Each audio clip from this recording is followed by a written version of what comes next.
Boa noite a todos. Quando nos pediram para vir cá falar, nós, pela data que era, escolhemos falar sobre a questão de onde estão os nossos mortos, porque afinal este período faz-nos refletir um pouco sobre a questão da morte. E nós vamos começar com um texto de Joana de Ângeles, do livro Lampadário Espírita, em que ela nos alerta para que nós não devemos procurar aqueles que partiram antes de nós nas campas, nos jazigos, nos locais onde estão sepultados. Porque à partida não será, e esperemos que não, aí que eles vão se encontrar. E ela vai nos dando ao longo do texto diferentes locais para onde nós podemos rumar logo após a nossa morte física. E então ela diz que, se foram amorosos e bons, libram acima das conjunturas imediatistas, visitam-te, intercambiam o amor e trabalham vitoriosos e esperando por ti. Como há pouco me dizia o Júlio, nós quando nos reformamos não paramos de trabalhar e quando morremos também não.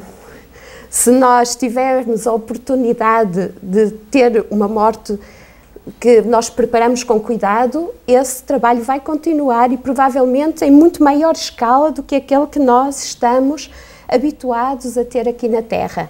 No entanto, se não foi a nossa opção as melhores e se nós vivemos descuidados destas questões da vida espiritual, da nossa integridade como espíritos, porque nós não somos apenas um corpo físico, não é? Nós, como espíritas, sabemos que nós somos muito mais do que esta vestimenta física que aparentamos hoje. Temos o nosso corpo perispiritual e temos o nosso espírito, que nos acompanham por outras romagens pela eternidade. Nós somos espíritos imortais, fomos criados por Deus, mas não vamos ter fim. E quando nós tomamos consciência dessa realidade na nossa vida, a nossa vida tem que mudar, porque nós percebemos que esta existência é uma pequena passagem naquilo que nos aguarda. Há pouco falavam-nos no livro Roteiro da questão de que Emmanuel nos coloca a reencarnação como uma viagem, como diferentes caminhadas que nós temos para fazer. Eu costumo usar esse termo de reencarnação de Emmanuel porque eu acho muito interessante, porque efetivamente nós podemos olhar para a reencarnação como uma viagem que nós fazemos. Nós, quando fazemos uma viagem, nós programamos a viagem, nós sabemos para onde queremos ir. No entanto, o nosso livre-arbítrio permite-nos a qualquer momento a gente mudar o destino da viagem. Eu tenho toda uma programação, não quer dizer que eu a vá seguir à risca. Eu tenho a livre escolha de poder optar pelo caminho que eu quero fazer. Então eu, quando tenho esta percepção da minha imortalidade, eu sei que todos os atos que eu tenho hoje vão ter consequências no futuro. Na verdade, nós começamos a preparar a nossa morte desde sempre, porque nós podemos a qualquer momento desencarnar. Ninguém garante que não vai desencarnar à saída daqui, amanhã, depois. Ninguém sabe exatamente o momento certo dessa partida. Então, nós temos que ter atenção à forma como nós olhamos para a nossa vida, como nós vivemos. E então ele coloca-nos aqui, que aqueles que viveram descuidados, entorpecidos pelo ódio do prazer, dormem o longo sono da consciência aparvalhada, experimentando pesadelos e agonias de difícil tradução para o teu entendimento. E se nós, quando estudamos André Luiz no livro Mensageiros, nós temos lá os campos da paz.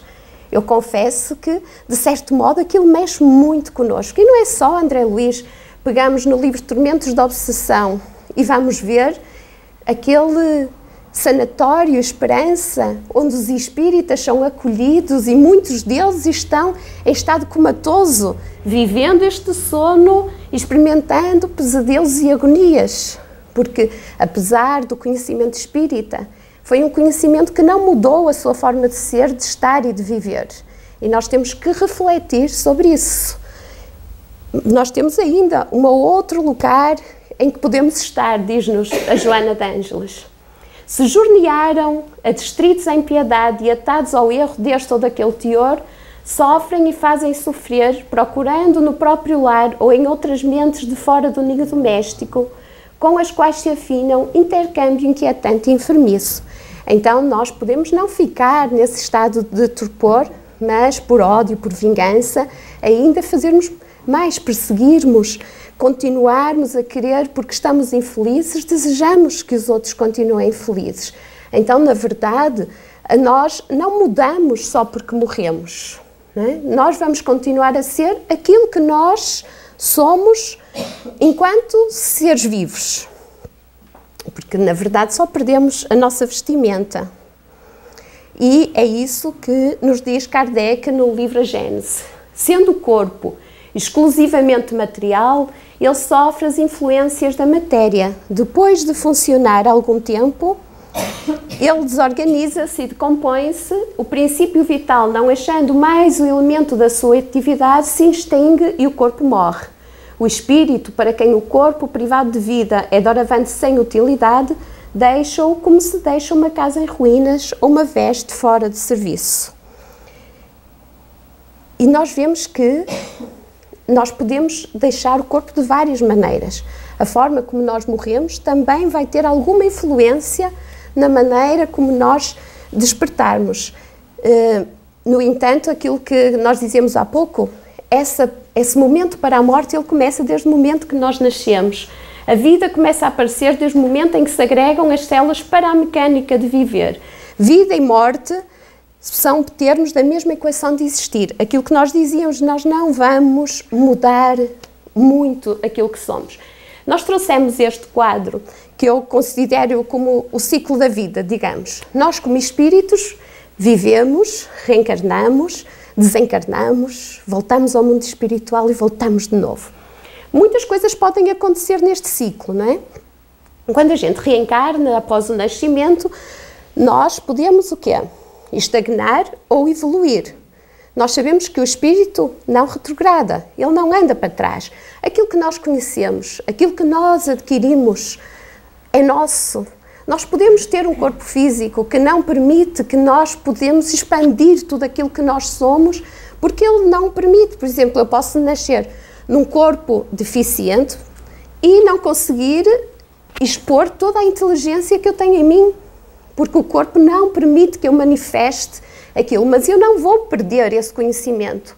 Ele está lá e eu estou a viver aquela experiência porque aquela experiência é necessária para mim como espírito em evolução. Eu vou ter um outro aprendizado naquele corpo. Nada acontece por acaso e nada não acontece sem ter um objetivo de conhecimento e de aprendizado para nós. Então nós, quando nascemos, nós vimos com uma programação. No entanto, cabe a nós, quando partirmos, termos ganho alguma coisa ou não. E o que é que vai influenciar, de certo modo, esse trabalho? A nossa reforma íntima. O cuidado que nós temos de nos melhorarmos a cada dia, como nos advertia Kardec. E, além disso, a nossa educação. Os espíritos falam-nos da missão dos pais, da importância da missão dos pais quando recebem uma alma reencarnada. Porque nós, nesse momento, vimos mais debilitados, vimos nesses momentos de preparação mais aptos a poder absorver tudo aquilo que o lar que nos recolhe tem para nos dar. Depois depende de nós o que vamos fazer com aquilo que adquirimos. E então nós, quando chega o momento da morte, podemos estar numa destas situações. Ou voltamos ao mundo espiritual com um acréscimo, ou voltamos no mesmo nível de estagnação. No entanto, chega o momento da morte. Chega o momento da morte e aí a morte vai depender, sobretudo, do nosso estado moral. Nós vamos ter uma morte mais lenta, ou um desprendimento mais lento ou mais rápido, consoante a nossa lucidez, consoante a nossa evolução, o que faz com que o tempo de perturbação que a gente tem logo após a morte possa ser mais rápido ou mais longo. Na verdade, morrer não é exatamente o mesmo que desencarnar, porque nós morremos e depois podemos demorar algum tempo até estarmos verdadeiramente lúcidos, despertos no mundo espiritual. E isto é uma questão que não é uma questão que nos surgiu agora, não é? Isto tem sido um problema que tem sido colocado por várias pessoas ao longo dos vários tempos. E eu trouxe aqui alguns casos que nós vamos ver que vão coincidir em alguns pontos de como é que é esta situação da passagem para o outro lado. Então nós vamos ver que Ernesto Buzano tem um livro maravilhoso, o livro Na Crise da Morte, em que ele estuda várias situações de desencarne através dos relatos dos médiuns, do que eles viam, do que se passavam, das visões do leito da morte. Temos atualmente as experiências de quase morte, que já não são assim tão atuais, já têm alguns anos, mas que nos trazem também novidades e que vêm confirmar aquilo que nós vamos ver pelo que nos diz Ernesto Buzano. Temos André Luiz, através da psicografia do Chico, que nos vem trazer o relato. Eu vi que o livro que temos ali é Obreiros da Vida Eterna, que tem, nós vamos falar de vários casos um pouquinho mais na frente, e que nos relata o desencarne de Dimas pormenorizadamente. Nós hoje só podemos ter uma visão muito clara de como é que é esse processo de desprendimento, porque o mecanismo é o mesmo para todos. Pode ser mais rápido, pode ser mais curto, mas é aquele mecanismo por onde nós passamos. E nós vamos verificar que ao longo dos anos e por diferentes autores, nós vamos ter vários pontos em comuns. Então, o primeiro ponto em comum é que todos relatam a existência de um corpo fluídico semelhante ao corpo físico a pairar acima deste. Não é? O que não é novidade para nós, não é? O nosso corpo perispiritual, que se apresenta com a forma, com o aspecto que tem, exatamente como aquele que temos hoje quando nos apresentamos. Nós sabemos que este corpo perispiritual ele é plástico e que pela ação da mente eu posso me apresentar com um aspecto diferente daquele que tenho hoje. Imaginemos, eu conheço alguém, quero me apresentar a uma pessoa e quero comunicar com ela, mas ela não me reconhece desta existência.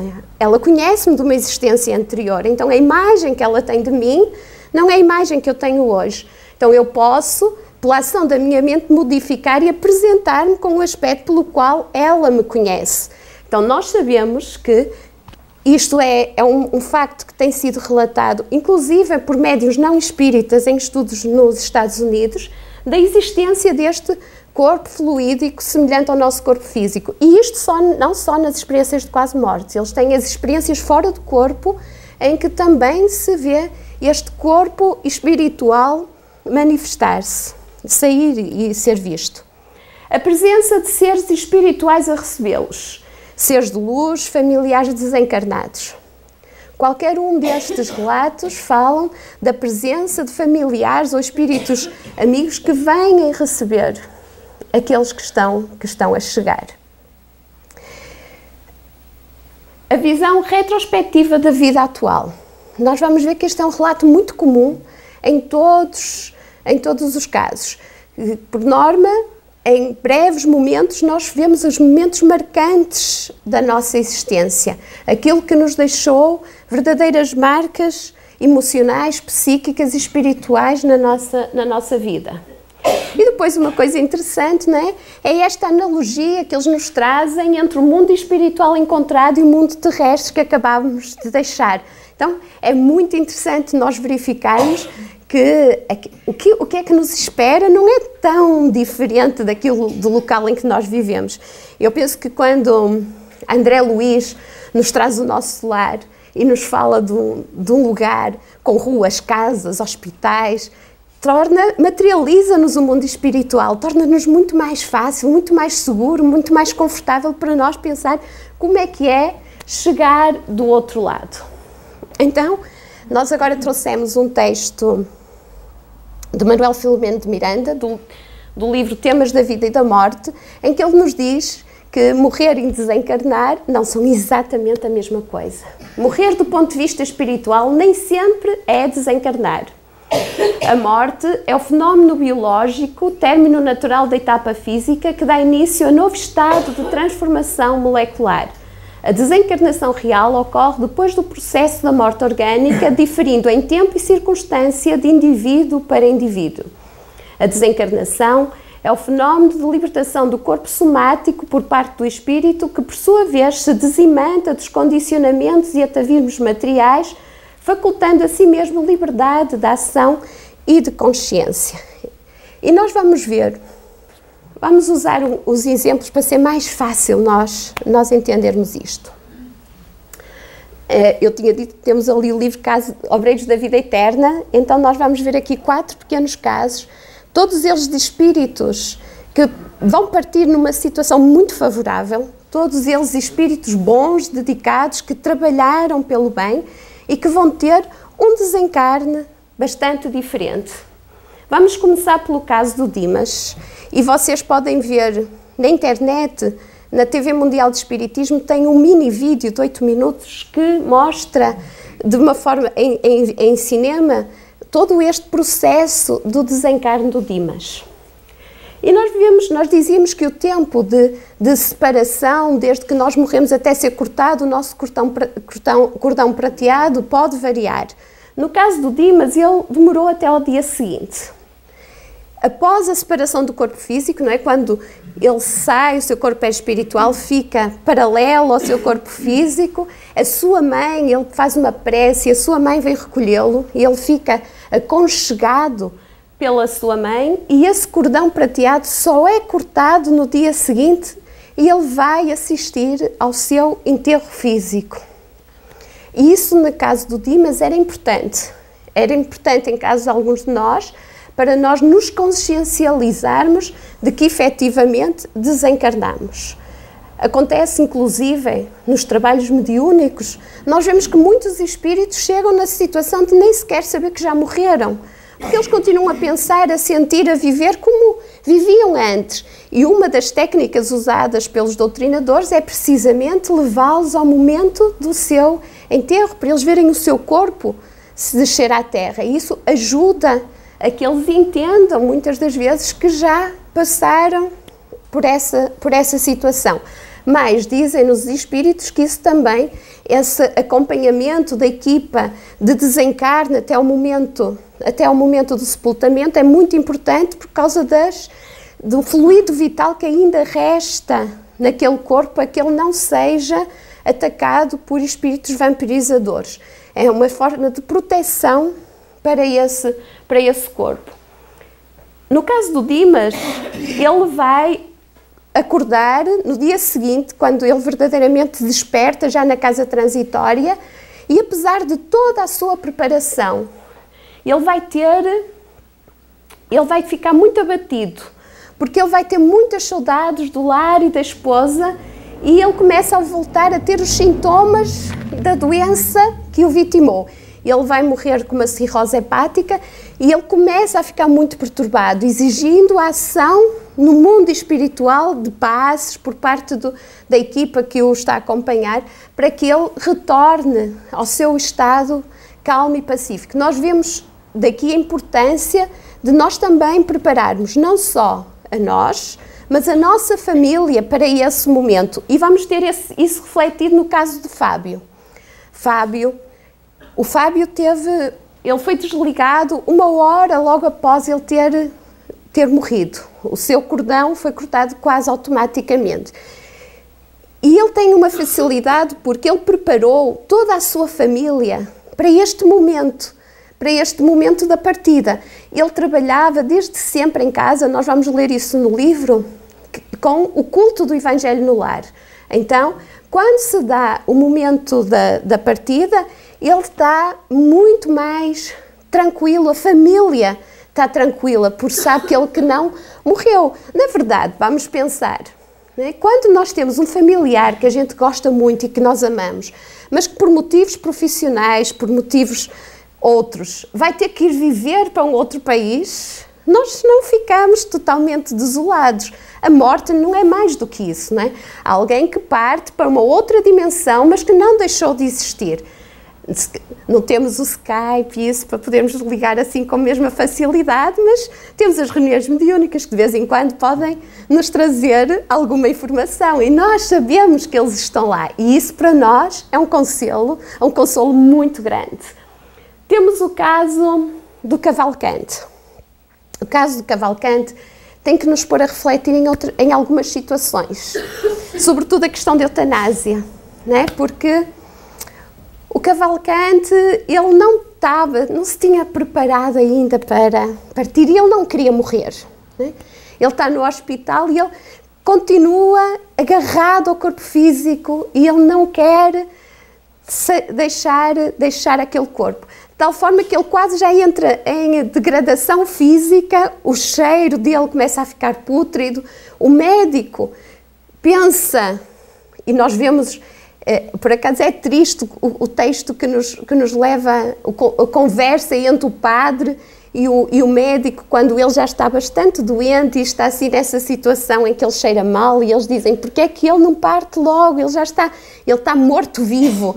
E o médico, numa ação que ele acha de compassiva, dá-lhe uma injeção para eutanasiar o Cavalcante. O que é que acontece isto? Aquele processo que nós falamos de desencarne, que é aquela separação, não é? Quando a gente reencarna, a gente não reencarna com a ligação do perispírito molécula a molécula ao nosso corpo físico. Quando a gente desencarna, é o processo oposto no mesmo sentido. Nós vamos desmantelando molécula a molécula o nosso perispírito para chegar. Como ele é anestesiado, é relatado lá no livro Obreiros da Vida Eterna que ele leva um choque pela ação do medicamento e ele fica como que anestesiado. Então, este processo de desligamento atrasa cerca de 20 horas, que é o que nos é relatado pelos espíritos, atrasando todo o momento do seu desencarne. Nós depois vamos ter ainda mais algumas coisas interessantes, porque ele, quando está na casa transitória, nós dizíamos que é que nós levamos quando morremos. Aquilo que aprendemos, as nossas crenças, os nossos conhecimentos.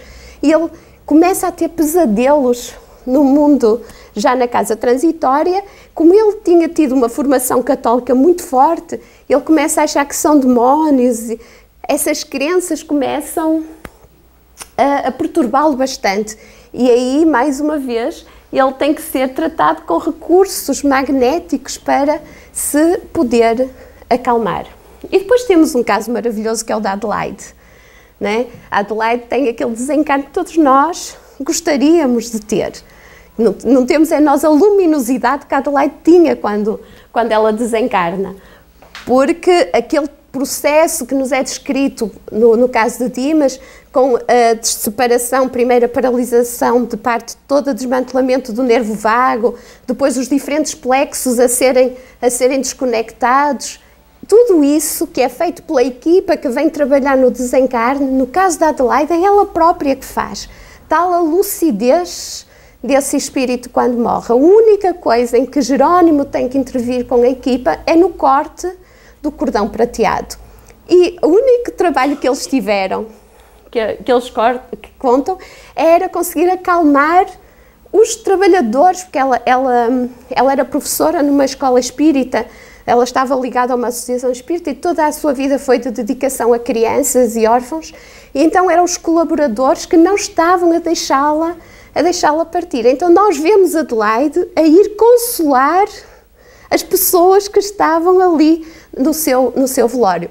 É muito interessante nós vermos esta forma de partir, que todos nós gostaríamos de ter um dia. Então, estes casos que nós trouxemos de Obreiros da Vida Eterna são casos super interessantes, mas já com espíritos que têm um certo merecimento, não é? Mas tem lá outro, que é o que vamos ver a seguir, em que a situação não é tão boa assim, não é? Isto ocorre durante o enterro do Dimas. Quando o Dimas vai assistir ao sepultamento do seu corpo, ele vê uma mulher desencarnada sentada na lápide do cemitério. E ele pergunta, então ela não é ajudada? Ela não é auxiliada? Por que é que ela está aqui? Vamos ver o que é que lhe é dito. Vários amigos visitadores, em custosa tarefa de benefício aos recém-desencarnados, têm vindo à necrópole tentando libertá-la. A pobrezinha, porém, após atravessar existências de sólido materialismo, não sabe assumir a menor atitude favorável ao estado receptivo do auxílio superior. Exige que o cadáver se reavive e supõe-se em atroz pesadelo quando nada mais faz senão agravar a desesperação. A mísera experimenta a desintegração do corpo grosseiro em terríveis tormentos, conservando a impressão de ligamento com a matéria putrefata. Se desatássemos a algema benéfica, ela regressaria intempestiva à residência abandonada, como possessa de revolta a destruir o que encontrasse. Quando acalmar as paixões vulcânicas que lhe consomem a alma, quando humilhar o coração voluntarioso, de modo a respeitar a paz dos entes amados que deixou no mundo, então será libertada e dormirá sono reparador, em instância de paz que nunca falta ao necessitado reconhecido às bênçãos de Deus. Então nós vimos que era uma forma preventiva. Esta senhora, ela desencarna devido no pós-parto, numa complicação pós-parto. Ela tinha um filhote pequeno e ela ainda vivia muito vinculada às suas paixões inferiores. Se ela fosse libertada naquele momento, ela iria causar perturbações dentro do próprio lar, sobretudo no seu filho pequeno. Então, ela primeiro tem que resolver as situações com ela para que, efetivamente, os espíritos possam atuar sobre ela para causar a sua libertação. Então, nós vemos aqui, e embora isto seja de um outro livro, podia perfeitamente vir seguida a estas histórias que nós temos, André Luiz, no livro Ação e Reação, que nos fala sobre um acidente de avião, uma morte coletiva, em que ele nos vai mostrando que, independentemente se nós morremos todos ao mesmo tempo ou um de cada vez, a nossa libertação não vai depender do momento da morte, vai depender, como nós vimos, sobretudo da nossa evolução moral. Então, vejamos o que é que este texto nos traz. Quanto mais chafurdarmos o ser nas correntes de baixas ilusões, mais tempo gastamos para esgotar as energias vitais que nos aprisionam à matéria pesada e primitiva de que se nos constitui a organização fisiológica, demorando-nos nas criações mentais inferiores a que nos ajustamos, nelas encontrando combustível para dilatados enganos nas sombras do campo carnal propriamente considerado. Então nós vemos aqui a história da senhora que se encontrava no cemitério, a história das centenas de pessoas que se encontram nos Campos da Paz, lá no livro Mensageiros, daqueles espíritas que desencarnaram e que estão lá no Hospital Esperança, vivendo dentro do seu mundo mental, do seu mundo íntimo, da sua realidade espiritual, vivenciando em pesadelos aquilo que é o seu tormento. E nós pensamos, e Jesus já nos disse há 2000 anos, o que é que Ele nos disse? Ele disse-nos assim: onde estiver o teu tesouro, aí está o teu coração.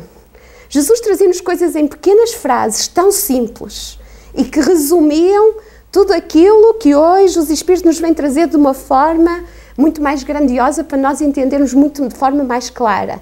Onde estiver o nosso tesouro, está o nosso coração.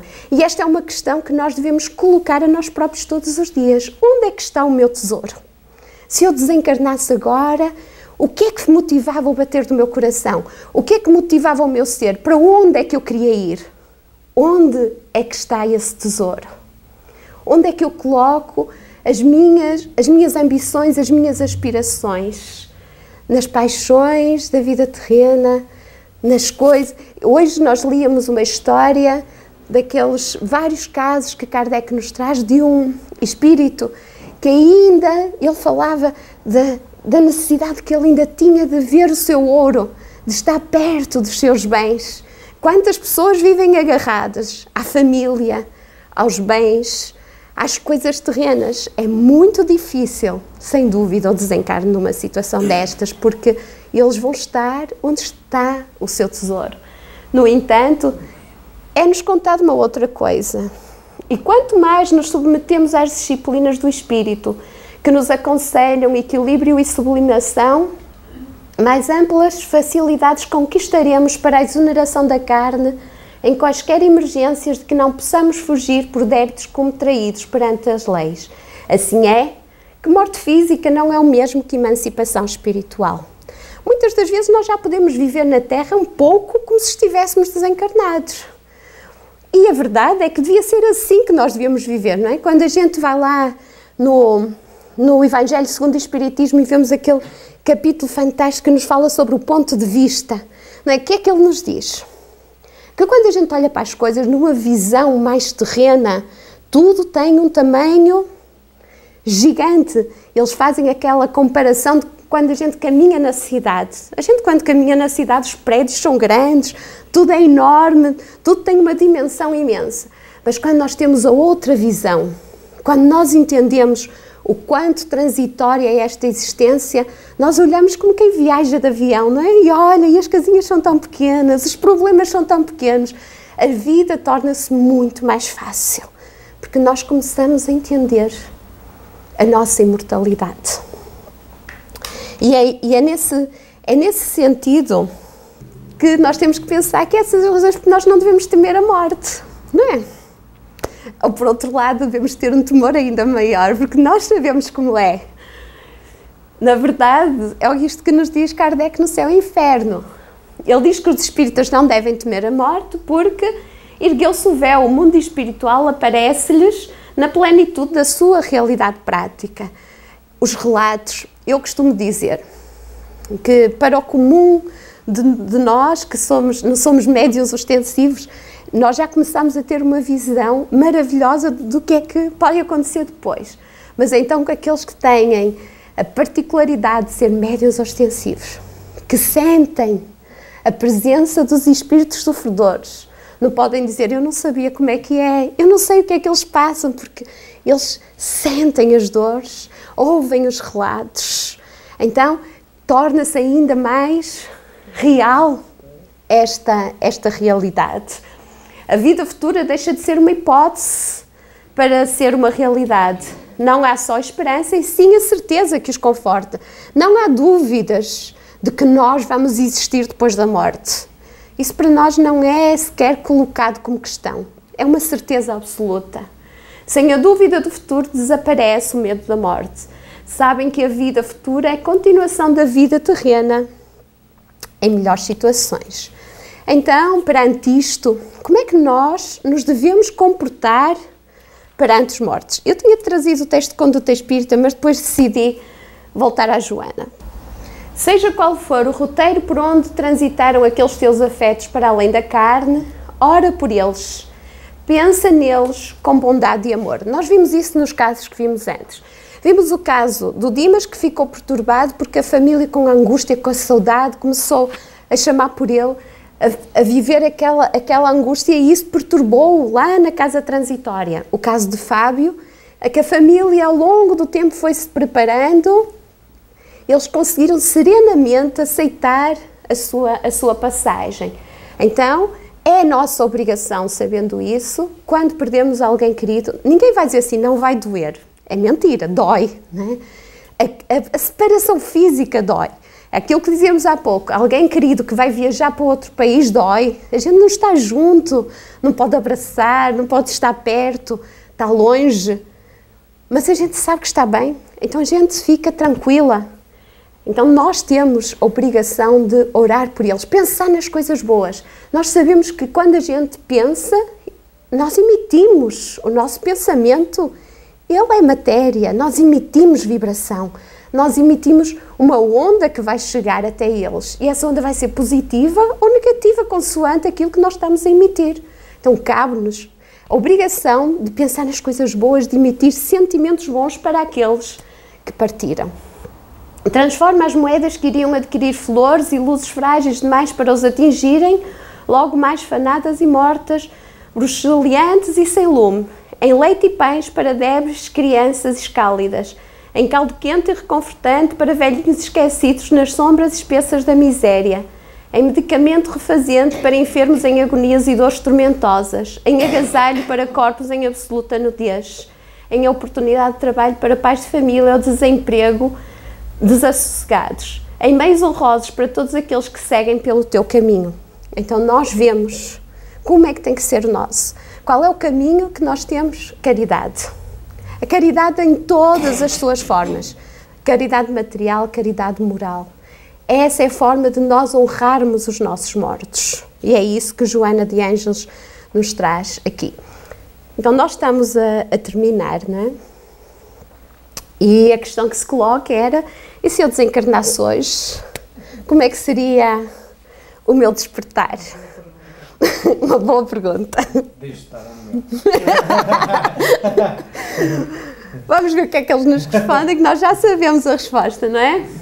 O género de vida que alimentamos no estágio físico dita as verdadeiras condições da nossa morte. Não é? Aquilo onde eu estou. Vamos pensar, nós afinal praticamente morremos todas as noites, não é? A gente deita para dormir e o nosso perispírito vai passear lá no mundo espiritual. Quem são as nossas companhias, as nossas afinidades, para onde é que vai o nosso corpo espiritual? Há um livro que me causa assim um pouco... Eu sempre que o leio eu fico triste, não é? Quando nós lemos o livro Libertação e a gente vê aquele anfiteatro do Gregório, que ele é envolvido maioritariamente por espíritos encarnados, não é? Que estavam a dormir no ponto físico, mas estão ali a envolver-se com aquela vingança, com aqueles julgamentos, com aquela estrutura toda no umbral. Então a gente tem que pensar, como é que eu preparo o meu sono? Todos os dias eu vou ao mundo espiritual, todos os dias eu estou a criar amizades, estou a criar construções do outro lado.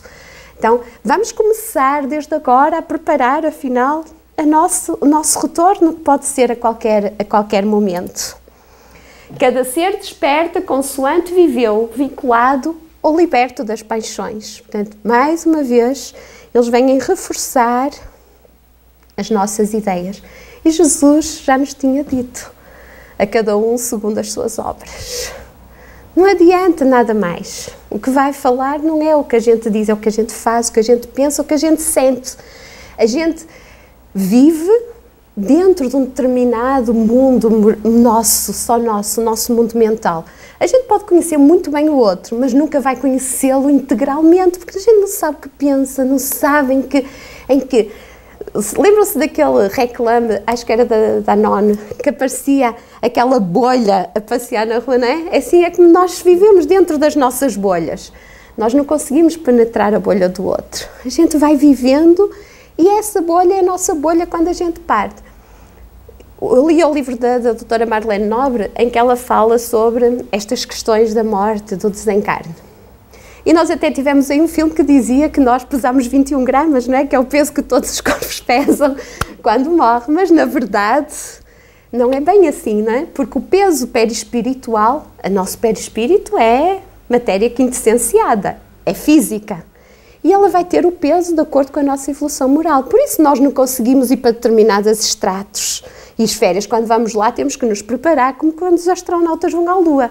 Porque só nos é permitido ir até ao local que a nossa moralidade permitir. Então, nós quando chegar à altura de pensarmos sobre os nossos mortos, temos que pensar sobre a nossa morte.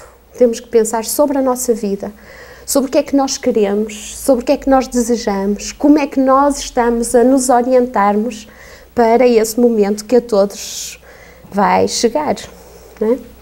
E era isso que eu tinha para conversar convosco esta noite. Foi muito bom. Qualquer...